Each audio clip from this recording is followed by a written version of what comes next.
और बहनों, मैं आपके हित की एक बात कहूँगा, ज़्यादा मैं ज्ञानी नहीं हूँ, कुछ बातें मैंने आप लोगों के आशीर्वाद से गुरु भगवान ने मुझे बता रखी कि स्त्री के लिए सबसे बड़ा धर्म क्या बनता है, सबसे बड़ी पूजा क्या है। आप कितनी ही पूजा पाठ कर लेना, कितनी तपस्या कर लेना, कितनी माला फेर लेना, आपका जिंदगी में कल्याण नहीं हो सकता।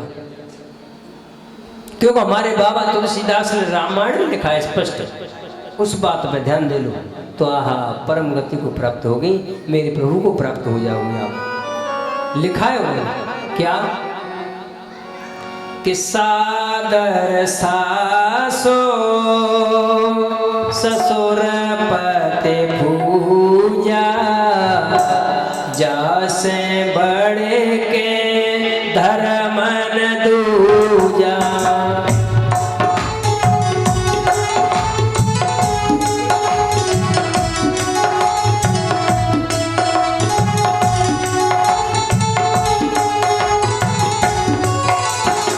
प्यारे भक्तों, स्त्री के लिए सबसे बड़ा धर्म क्या है, सुनना।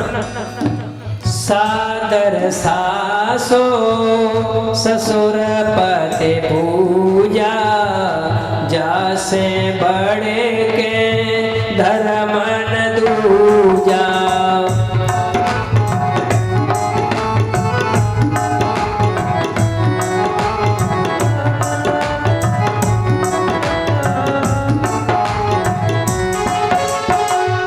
सबसे बड़ा धर्म है कि सादर सासो ससुर पति पूजा, जासे बड़े के धर्मन। मेरे बाबा तुलसीदास जी रामायण में लिखते हैं कि स्त्री के लिए सबसे बड़ा धर्म है कि अपने सास ससुर पति की सेवा करे, इससे बढ़ के कोई धर्म आपके लिए नहीं हो सकता। अगर इसके अलावा आप चलते हैं तो भगवान को प्राप्त नहीं होगी, इस दंदल में पड़ी रहोगी। ये दंदल, ये संसार, मेरे भगवान कृष्ण कहते हैं कि दुखालय में संसारम। आप कहाँ बैठे हैं, संसार में घूम रहे हैं, ये दुख का घर है। और दुख के घर में आप ये सोचो कि मुझे सुख की प्राप्ति हो जाए, तो ये तो हो नहीं सकता। आप कहाँ बैठे हैं, दुख के घर में, और यहाँ सुख की प्राप्ति किसी को नहीं हुई है। सुख की प्राप्ति तो उसी को होती है जो भगवान का नाम जपता है। और नाम कैसे जपता है, ये नहीं कि एक दो माला घुमा ली तो भजन नंदी बन जाओगे, कि 10-20 माला कर ली तो भजन नंदी बन जाओगे। महाराज जी संतों ने कहा है कि कोई तन दुखी, कोई मन दुखी, कोई धन बिन होता उदास, और थोड़े थोड़े दुखी सब है, और सुखी मेरे गोविंद का। जो भगवान की भक्ति करता है, भगवान का आश्रय ले लेता है, अन्य का आश्रय छोड़ करके मेरे ठाकुर का आश्रय लेता है, तो भगवान कृष्ण ने कहा है जो सब कुछ छोड़ करके संसार से विमुख होकर के और मेरा एक आश्रय ले लेता है, मैं 21 पीढ़ियां तार देता हूँ। भगवान ने कहा है कि मैं उसकी 21 पीढ़ियां तार देता हूं। जो निरंतर नाम जपता है उसी को प्राप्त भगवान हो सकते हैं, अन्यथा और किसी को नहीं हो सकते। हमारे बरसाने में श्री विरोध बाबा जी हैं, वो 4 बजे आसन पर बैठते हैं, शाम के 7 बजे उठते हैं। ऐसे से हमारे ब्रज में संत पड़े हुए हैं कि हम तो मिट्टी के कण के समान नहीं उनके बराबर। ऐसे से संत आज भी पड़े, मैं आज भी वादा करता हूँ, मुझे बताया है संतों ने, गुरुओं ने, कि आज भी जहर दे दो वो पी जाएंगे। क्यों? भगवान ने कहा है कि मेरे भक्त पर जहर का प्रभाव नहीं पड़ता, लेकिन भक्त हो अभक्त, भक्त होता है उस पर जहर का प्रभाव नहीं पड़ता, लेकिन अभक्त हो तो उसे तो मरना ही मरना है। और भगवान कृष्ण ने ये कहा है कि मेरा भक्त निर्धन होता है और निर्धन नहीं होता है तो मैं निर्धन कर देता हूं और पापी को माया भर देता हूं। तो आपको क्या चाहिए? आप क्या चाहना चाहते हैं? क्या लेना चाहते हैं? क्या पाना चाहते हैं आप? आपसे कोई पूछता है, कोई देवी पे, कोई दुर्गा अम्मा जगदम्बा मैया के पास जाती हैं या राधा वल्लभ लाल जी के महाराज के पास जाती हैं या बिहारी जी महाराज पे जाती हैं, तो क्या कहती हैं? प्रभु हमारा ये काम बन जाए, हमारा ये काम बन जाए। ये दुनिया बेकारी है, मांगती रहती है मेरी ठाकुर से, लेकिन किसी ने सुख नहीं मांगे, दुख मांगते हैं। अब आप लोग ये कहोगे कि मकान ले लिया या मकान भगवान से मांग लिया, क्या मकान में सुख है? मकान से और महल से, बंगला से, गाड़ियों से और पैसों से सुख नहीं मिलता किसी को। न करोड़ों पैसे उसके पड़े हों और जब उसका समय आ जाता है तो एक श्वास करोड़ों रुपए में नहीं खरीद सकता। तो प्यारे वो करोड़ों पैसा किस काम का है जब आपकी एक श्वास नहीं लौटा सकता है? तो उस करोड़ों पैसे से क्या करेंगे? पैसा यही रह जाएगा प्यारे भक्तों, मकान यही रह जाएगा। मैंने बताया भी अगले सत्संग में कि लोग मकान बनाते हैं कि आज मैं ये बनाऊंगा, फिर के यहाँ कमरा बनाऊंगा, रसोई बनाऊंगा, कभी पत्थर लगवाएगा, कभी इसको पुट्टी करवाएगा, कभी पेंट करवाएगा, कभी कुछ करवाएगा। मुझे अंदाजा है सारी जिंदगी लोगों की बीत जाती हैं और ये मकान तो रहने लायक बनता है और तब तक ये मकान जाने लायक तैयार हो जाता है। प्यारे जो मकान सजाया वो किस लिए सजाया? लोग बम्बई जाते हैं, तैयारी करते हैं, टिकट कटाएंगे, कपड़े प्रेस कराएंगे, हैं, खाना बनवाएंगे, रास्ते के लिए भोजन की, पैसे की पूरी तैयारी कर देते हैं। लेकिन जो तेरी अंतिम यात्रा है उस दिन की क्यों प्यारी तैयारी नहीं करता? छोटी मोटी यात्रा की तैयारी करके बैठा है। और उसकी यात्रा क्या है महाराज जी? उसकी यात्रा एक ही है, राधा राधा राधा, राम राम, कृष्ण कृष्ण, हरि हरि, नारायण नारायण। उस रास्ता को छोड़ करके हम क्या तैयारी करते हैं? हमें तैयारी वही करनी चाहिए प्यारे भक्तों। भगवान ये कहते हैं कि गृहस्थ में है तो दो काम महत्वपूर्ण बताएं। गृहस्थी में भगवान कृष्ण ने दो काम महत्वपूर्ण बताएं। क्या? पहला काम हरि का भजन, अच्छे आचरण करके वो गृहस्थ में है, अपना परिवार संभाल रहा है, जिम्मेदारी है, जिसके बीवी हैं, बच्चे हैं, घर परिवार है, तो उसको सबसे पहले 4 बजे बिस्तर छोड़ना चाहिए। ये शास्त्र में लिखा हुआ है कि 4 बजे हर व्यक्ति को बिस्तर छोड़ देना चाहिए। और 4 बजे बिस्तर छोड़ने के बाद शुद्ध अवस्था में होने के बाद स्नान करें शौचालय में जाकर के। ये शौच हो गई, स्नान किया, शुद्ध अवस्था में आकर के मेरे प्रभु का ध्यान किया, जितना समय मिलता है। भगवान कृष्ण ने कहा कि 2 घड़ी, एक घड़ी 24 मिनट की हुआ करती है, तो 2 घड़ी 48 मिनट में कल्याण है। फिर वो मेरे ठाकुर मुस्कुराते, क्या करें कि 2 घड़ी समय नहीं मिलता है, 1 घड़ी बैठ जा प्यारे, तेरा महामंगल कर दूंगा।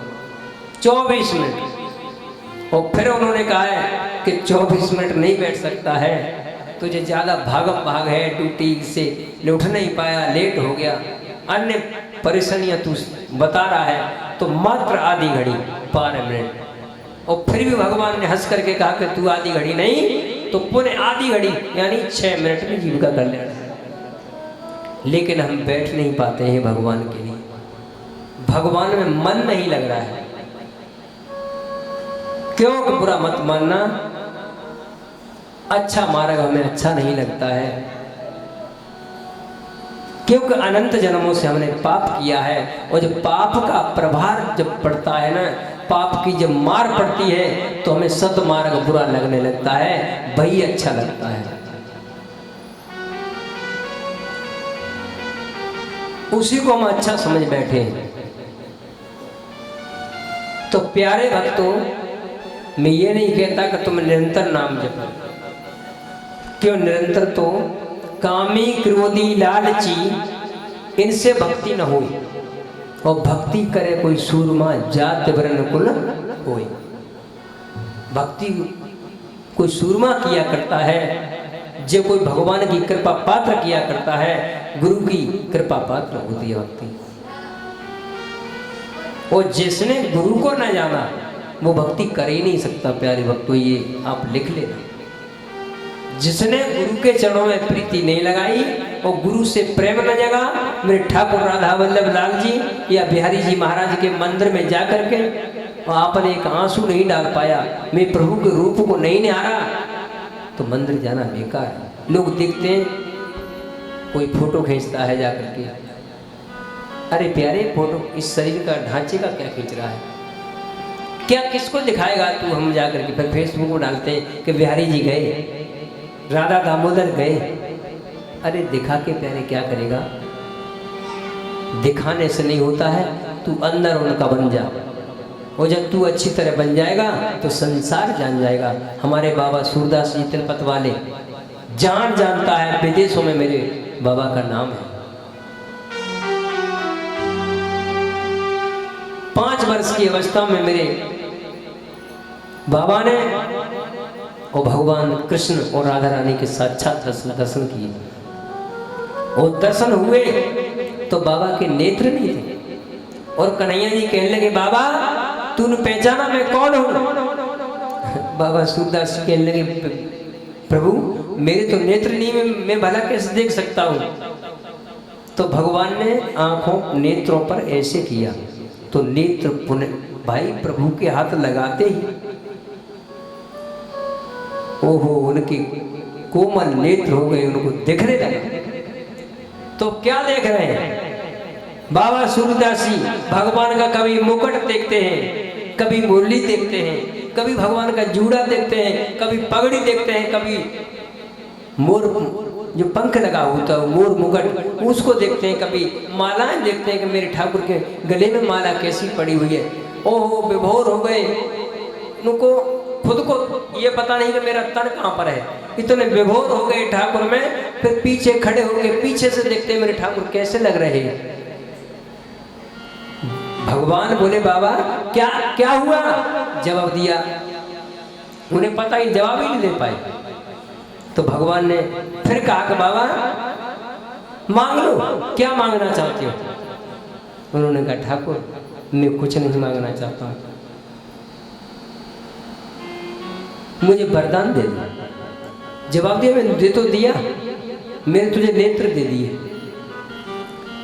तो बाबा सूरदास कहते हैं न प्रभु ये तो आपने अपनी मर्जी से दिया है, और मेरी मर्जी से अगर देना चाहते हो तो हमारे नेत्रों को ले लो।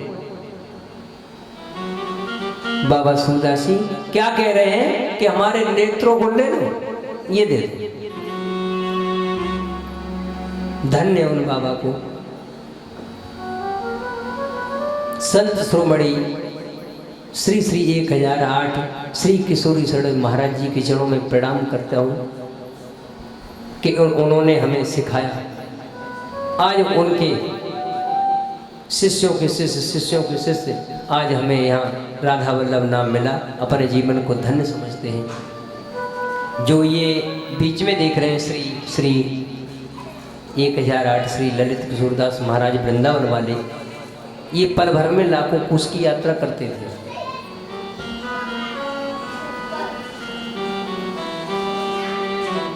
हनुमान चालीसा में लिखा है, आपने पढ़ा है कि जो 7 बार पाठ करे कोई वो छूटे बंद महासुख।